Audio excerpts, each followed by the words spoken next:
चलिए बिस्मिल्लाहिर्रहमानिर्रहीम। बेटा आज का जो हमारा टॉपिक है वो है चैप्टर नंबर 13 और फर्स्ट ईयर का, और वो क्या है, immunity.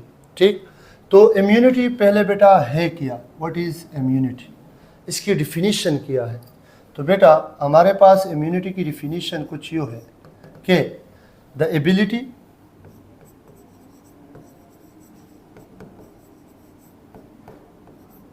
of living organism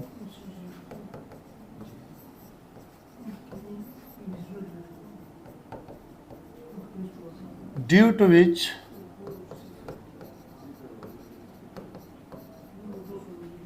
they resist against pathogen,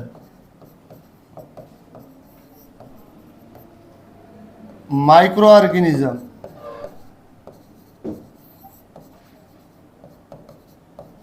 or diseases। वो एबिलिटी किसी लिविंग ऑर्गेनिज्म की जिसकी वजह से वो किसके खिलाफ, लिविंग ऑर्गेनिज्म की जगह आप बॉडी भी लिख सकते हैं, लिविंग बॉडी, ठीक है, जिसकी वजह से वो क्या करे, रेजिस्टेंस शो करे, या यूं भी लिख सकते हैं due to which they combat against diseases या पैथोजन। ठीक है, उस सिस्टम को क्या कहते हैं बेटा, इम्यून सिस्टम। क्या कहते हैं उस सिस्टम को, इम्यून सिस्टम, और इस एबिलिटी को कहते हैं इम्यूनिटी। अब फर्स्ट एमसीक्यूज अगर आ जाए कि इम्यूनिटी, इम्यूनिटी क्या है बेटा, तो याद रखें immunity is dash in origin. Origin के लिहाज से ये क्या है, तो याद रखें इम्यूनिटी इज, इसका आंसर होगा मेसोडर्मल इन ओरिजिन। क्या होगा, मेसोडर्मल इन ओरिजिन। और वो सिस्टम जिसकी मदद से हम इम्यूनिटी डेवलप करते हैं, जिसकी मदद से हम अगेंस्ट पैथोजन जंग करते हैं, उसको क्या कहते हैं, उस ब्रांच ऑफ बायोलॉजी को क्या कहते हैं, immunology। The branch of biology we deal with the study of immune system, immunity is known as a immunology। immunology में हम स्टडी करते हैं इम्यून सिस्टम की, और इम्यून सिस्टम हमारे पास दूसरा नाम है इसका डिफेंस सिस्टम। इसकी मदद से ही हम अपने बॉडी की डिफेंस मजबूत करते हैं।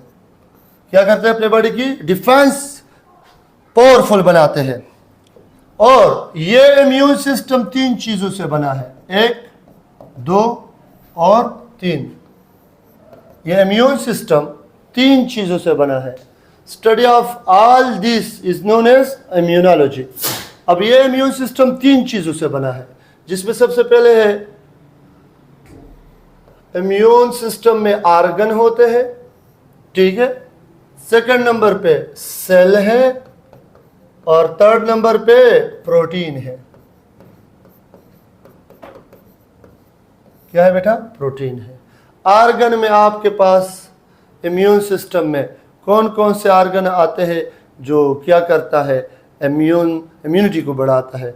जिस तरह हमने कल भी पढ़ा था बेटा, उसमें इम्यून सिस्टम में जो ऑर्गन है जो वो उसमें आता है, स्प्लीन लिख सकते हैं आप, थाइमस हो सकता है,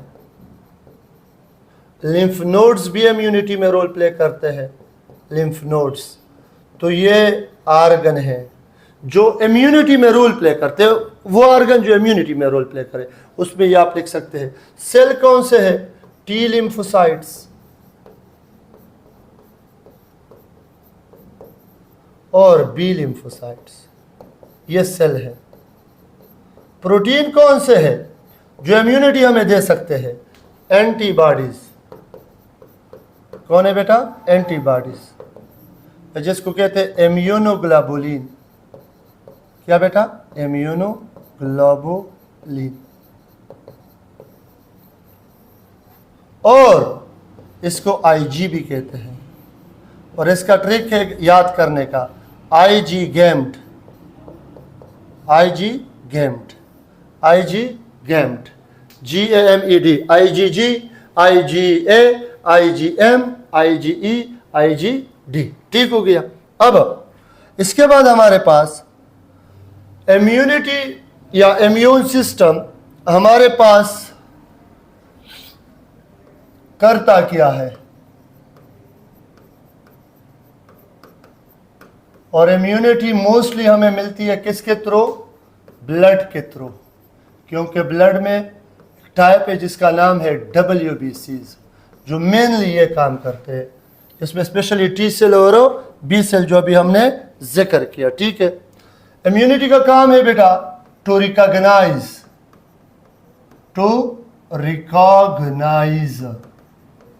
ताकि पहचान सके, हम पहचान सके। टू मोबिलाइज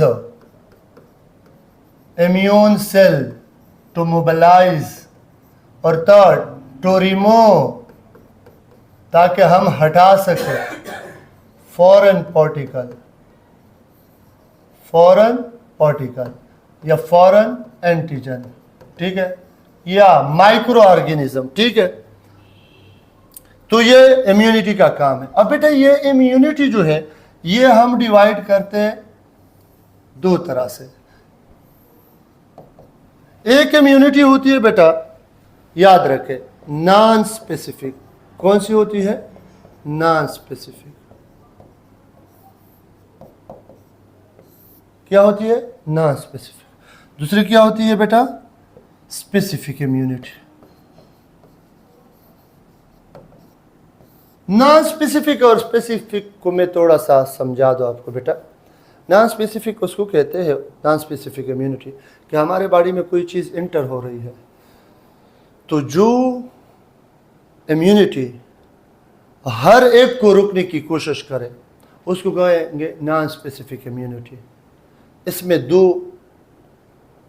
रिस्पॉन्सेज आते हैं, फर्स्ट लाइन और सेकेंड लाइन। ये दोनों नॉन स्पेसिफिक है। First line of defence, second line of defence. इसके सामने जो भी बॉडी का ना हो, बाहर से आ जाए, वो क्या करेगा? इसके खिलाफ क्या करेगा? जंग करेगा। सेकेंड नंबर पे सुने, स्पेसिफिक। ये स्पेसिफिक एंटीजन के खिलाफ सिर्फ काम करेगा, और वो कौन होगा? वो कौन होगी? Third line of defence. क्या होगा? Third line of defence. अब नॉन स्पेसिफिक है, ये किसके खिलाफ होगा बेटा? ये किसके खिलाफ होगा? ये अगेंस्ट होगा एवरी एंटीजन, हर उस चीज के खिलाफ जो बॉडी का हिस्सा नहीं है, नॉन स्पेसिफिक है। और ये अगेंस्ट काम करेगा स्पेसिफिक एंटीजन, स्पेसिफिक एंटीजन के खिलाफ काम करेंगे ये। अब कोई पूछे कि ये नॉन स्पेसिफिक, MCQs आ जाए, non specific immunity is innate और एक्वायर्ड, तो याद रखें नॉन स्पेसिफिक इम्यूनिटी इननेट होती है। क्या होती है? इननेट। और जो स्पेसिफिक इम्यूनिटी होती है वो एक्वायर्ड होती है, वो एक्वायर्ड होती है, एडाप्टिव होती है। एक्वायर्ड एडाप्टिव का मतलब क्या है बेटा? एक्वायर्ड और एडाप्टेड का सिंपल मतलब यह है कि इस इम्यूनिटी में हम किसी बीमारी को, किसी एंटीजन को एक्सपोज हो जाए तो बॉडी उसके खिलाफ तब काम करती है। अंडरस्टैंड? ये अब इसमें कितने लाइन ऑफ डिफेंस है बेटा? टोटल 3 लाइन ऑफ डिफेंस है। इसमें है first line of defence. First line of defence कौन सा है? नॉन स्पेसिफिक है। और दूसरा है सेकंड लाइन ऑफ, सॉरी, ये मैंने गलत जगह लिखा, सेकंड लाइन ऑफ डिफेंस। और स्पेसिफिक में कौन सा है? स्पेसिफिक में कौन सा है बेटा? स्पेसिफिक में है थर्ड लाइन ऑफ डिफेंस। अब स्टार्ट हम लेंगे कहां से बेटा? स्टार्ट हम लेंगे कहां से? फर्स्ट लाइन ऑफ डिफेंस, जिसे हमने पढ़ा कि first line of defence non specific है, तो इसके बेटा बेसिकली दो कंपोनेंट है। एक को कहते हैं, ये क्या हो रहा है, फिजिकल कंपोनेंट। क्या है बेटा, फिजिकल कंपोनेंट। और एक है केमिकल कंपोनेंट। पहले कंपोनेंट का जिक्र करते हैं, फिर बाद पे इस पे डिस्कशन करते हैं, क्योंकि अक्सर एमसीक्यूज यहां से भी आता है। ठीक है, तो बेटा पहले हमारे पास फिजिकल कंपोनेंट में कौन कौन है। फिजिकल कंपोनेंट में स्किन है, म्यूकस मेम्ब्रेन है,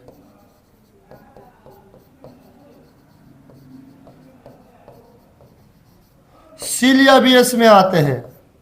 सीलिया भी फर्स्ट लाइन ऑफ डिफेंस में आ सकते हैं। ठीक है, सीलिया भी फर्स्ट लाइन ऑफ डिफेंस में आ सकते हैं।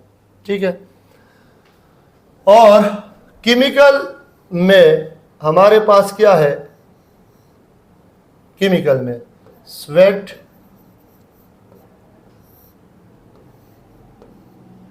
सीबम। स्वेट हम स्वेट ग्लैंड प्रोड्यूस करते हैं, स्वेट ग्लैंड। सीबम प्रोड्यूस करता है सेबेशियस ग्लैंड। और up to some extent tear भी इसमें आ सकते हैं, टीयर्स, जिसको रिलीज करते हैं लैक्रिमल ग्लैंड। कौन से ग्लैंड, लैक्रिमल ग्लैंड। अब यहाँ पे दो एक्स्ट्रा एमसीक्यूज है, वो भी सुने। दो एक्स्ट्रा एमसीक्यूज में के, हाँ इंपॉर्टेंट चीज वो यहाँ पे लिख रहा हूं, HCl of stomach is included in dash line of defense।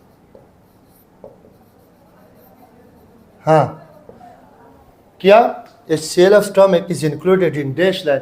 तो बच्चे अक्सर सोचते हैं कि ये तो बॉडी के अंदर है, तो ये सेकंड या थर्ड लाइन में होगा। बेटा हमेशा याद रखें, ये फर्स्ट लाइन ऑफ डिफेंस से ताल्लुक़ रखता है। किसके साथ ताल्लुक़ रखता है, फर्स्ट लाइन ऑफ डिफेंस से। ये पॉइंट याद रखें। तो आप यहाँ पे लिख सकते हैं HCl इन अ स्टमक।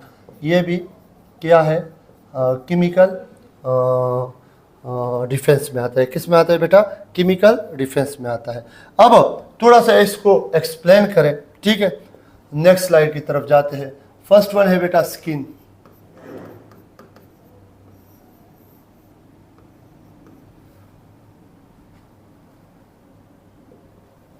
इसमें हमारे पास है एपिडर्मिस।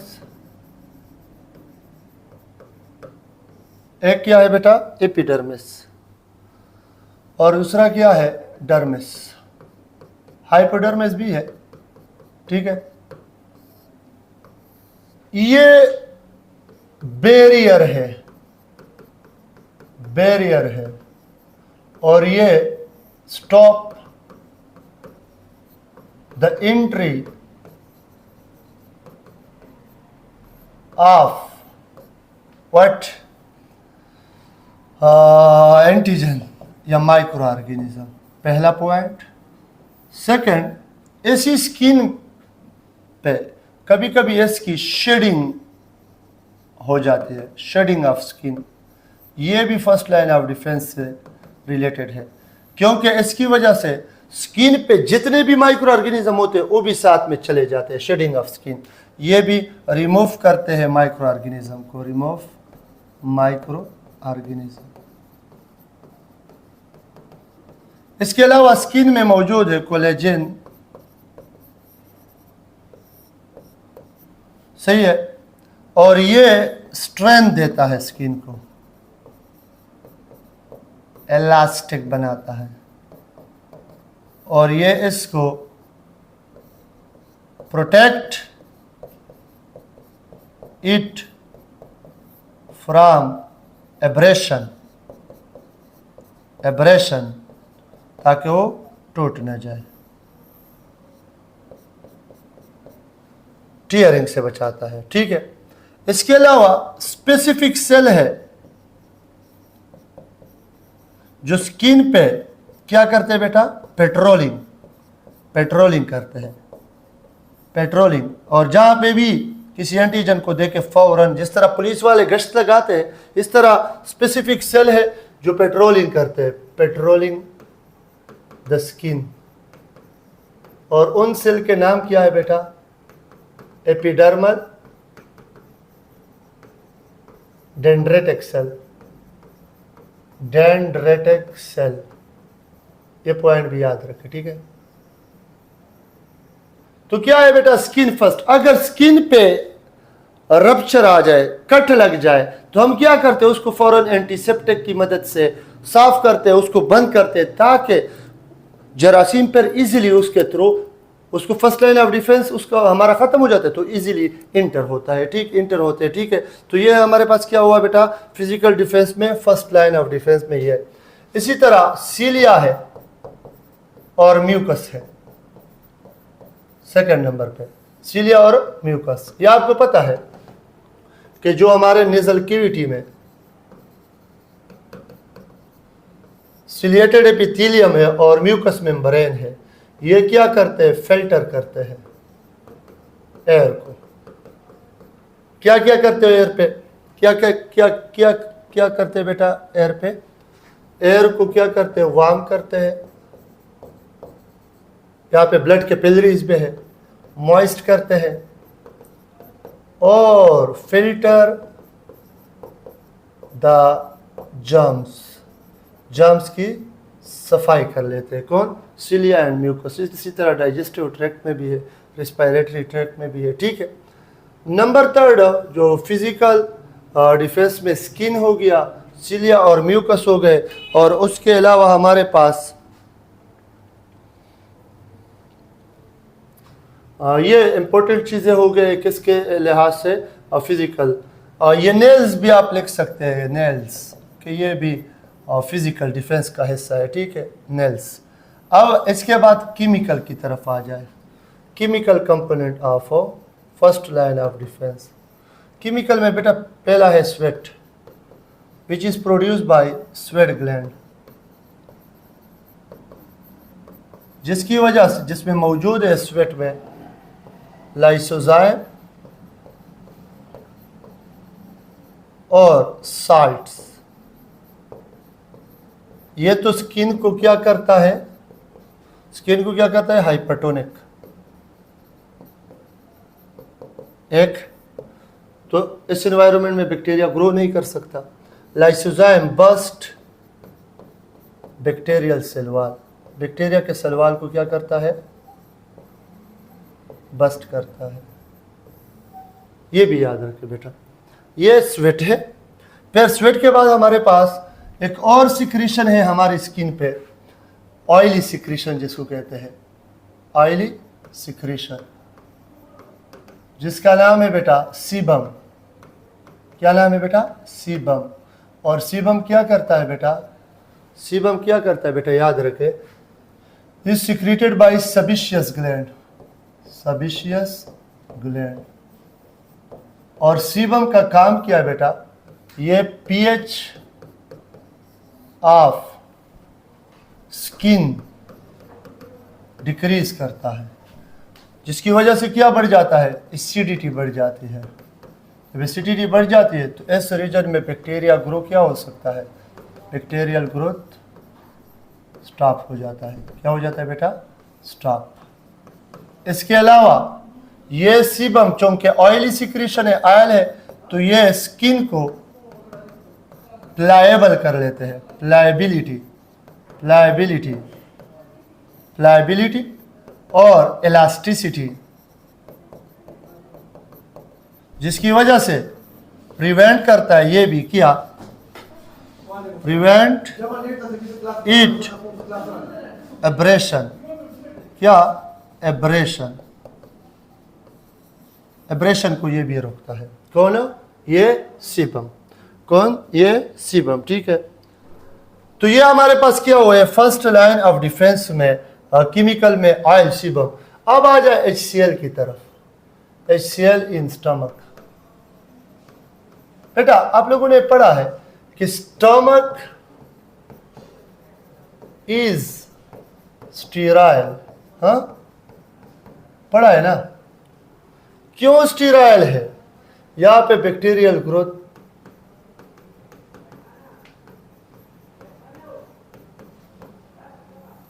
नॉट पॉसिबल, पॉसिबल नहीं है। क्यों? Due to presence of HCl, presence of HCl, क्योंकि यहां पे एसिडिक एनवायरनमेंट होता है और HCl की वजह से, इस गैस्ट्रिक जूसेस की वजह से स्टमक का जो गैस्ट्रिक जूस का pH है वो कितना होता है बेटा? वो कितना होता है? Up to 1। तो इस हाईली एसिडिक एनवायरनमेंट में बैक्टीरिया ग्रो नहीं कर सकता और ये किसका कमाल है? HCl का। अगर वहां पे आ भी जाए तो उसकी डेथ हो जाती है। ठीक है, तो ये हमारे पास फर्स्ट लाइन ऑफ डिफेंस हो गया। फर्स्ट लाइन ऑफ डिफेंस में हमारे पास दोबारा से रिवाइज कर दो। सबसे पहले हमने पढ़ा कि ये इनेट है। सेकंड नंबर पे हमने पढ़ा कि इसके फिजिकल कंपोनेंट कौन कौन से है। थर्ड पॉइंट पे हमने पढ़ा इसके केमिकल कंपोनेंट कौन से है। तो 5 मिनट रहे थे बेटा, उसमें मैं सिर्फ आपको सेकंड लाइन ऑफ डिफेंस के क्या बता दो, क्या बता दो? और कंपोनेंट बता दो। सेकंड लाइन ऑफ डिफेंस, और ये भी बेटा क्या है? Second line of defence. ये भी याद रखें, ये भी नॉन स्पेसिफिक है, हर एक जरासीम के खिलाफ काम करता है। क्या है बेटा? नॉन स्पेसिफिक है। सेकंड लाइन ऑफ डिफेंस में सबसे पहले हमारे पास कौन आएगा? सेकंड लाइन ऑफ डिफेंस में बेटा न्यूट्रोफिल है। Neutrophil first. ईटा में MCQs आता है, most abundant type of WBCs is neutrophil. याद रखें कितने हैं? 62%। सेकंड नंबर पे हमारे पास न्यूट्रोफिल के बाद आता है मोनोसाइट्स। क्या? मोनोसाइट्स। ये मोनोसाइट्स बोन मैरो में बन जाते हैं। कहां पे बन जाते हैं बेटा? बोन मैरो में। बोन मैरो से ब्लड के थ्रू पहुंच जाते हैं, ब्लड स्ट्रीम के थ्रू। कहां पे? टिश्यू में। और जब ये टिश्यू में पहुंचते हैं तो ये कन्वर्ट हो जाते हैं किस में? मैक्रोफेजेस में। किस में बेटा? मैक्रोफेजेस में। और जब मैक्रोफेजेस में कन्वर्ट हो जाते हैं तो ये क्या करते हैं? फेगोसाइटोसिस करते हैं, फेगोसाइटोसिस। और अब MCQs ईटा का आ जाए कि लार्जेस्ट WBCs कौन से है, तो ये है largest WBCs, monocytes are macrophages. Number third पे हमारे पास इसमें क्या आता है? थर्ड नंबर पे हमारे पास कंप्लीमेंट सिस्टम है। थर्ड नंबर पे है complement system, second line of defence में। और कंप्लीमेंट सिस्टम में आता है बेटा मोस्ट इंपॉर्टेंट चीज 30 inactive protein, 30 types of inactive protein plus WBCs। ये मिलकर इम्यूनिटी बनाते हैं, ये मिलकर इम्यून सिस्टम को स्ट्रांग करते हैं। इसके अलावा इन्फ्लेमेटरी रिस्पॉन्सेस है, इन्फ्लेमेटरी रिस्पॉन्सेस। इसके अलावा इन्फ्लेमेटरी रिस्पॉन्सेस के अलावा इंटरफेरॉन है, इंटरफेरॉन इंटरफेयर करते replication of DNA, replication of viruses. DNA replication जब वायरस करता है तो उसके साथ इंटरफेयर करता है। इसमें 3 टाइप्स है, अल्फा, बीटा एंड गामा। ये 3 टाइप्स है इंटरफेरॉन्स के। ठीक है, और जो लास्ट वन है वो हमारे पास है बेटा पायरेक्सिया। पायरेक्सिया भी सेकंड लाइन ऑफ डिफेंस में आता है। Elevated body temperature is known as pyrexia. Elevated body temperature is known as a pyrexia. अगर body temperature beyond the normal elevate हो जाए तो इसको हम क्या कहते हैं? पायरेक्सिया। तो बेटा कल इंशाल्लाह हम स्टार्ट लेंगे कहां से, न्यूट्रोफिल से, most abundant type of WBC से, monocyte largest WBC, complement system, Arsenal system भी कहलाता है। आर्सेनल किसे कहते हैं, डिपो। ये जिस तरह असला डिपो होता है, इसी तरह ये आर्सेनल सिस्टम है बॉडी का। इनएक्टिव प्रोटीन पड़े हैं, जैसे ही कोई पैथोजन आ जाता है ये एक्टिवेट हो जाते हैं और जंग शुरू कर देते हैं। और फिर हम पढ़ेंगे इन्फ्लेमेटरी रिस्पॉन्सेज। ये जब कोई इन्फेक्शन हो जाती है, जरासीम आ जाती है, सेल डेथ हो जाती है, तो एक रीजन इतना इन्फ्लेम्ड हो जाता है। उसका काम क्या है, ये इम्यून सेल को बाखबर करते हैं कि आ जाओ यहाँ पे जरासीम है, ठीक है। और एंटरफिरान ये एंटीवायरल प्रोटीन है, ये वायरसेस के खिलाफ जंग करते हैं, वायरसेस के रिप्लिकेशन को रोकते हैं। और आखिरी फिर हम पढ़ेंगे पायरेक्सिया। होप बेटा आप लोगों को समझ आ चुका होगा। इंशाल्लाह कल हम इसी टाइम न्यूट्रोफिल पे ही स्टार्ट लेंगे। Is it clear? Thank you very much. Allah Hafiz.